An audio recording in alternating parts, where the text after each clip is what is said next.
TV, desde el municipio de Mapastepet.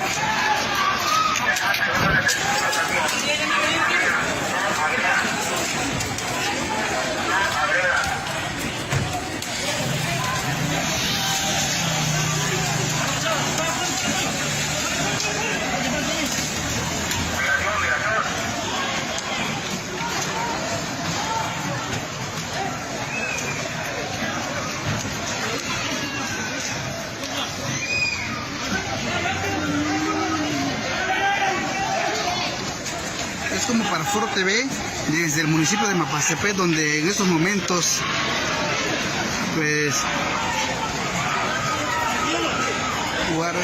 de la Guardia Nacional, Migración, que vienen a asegurar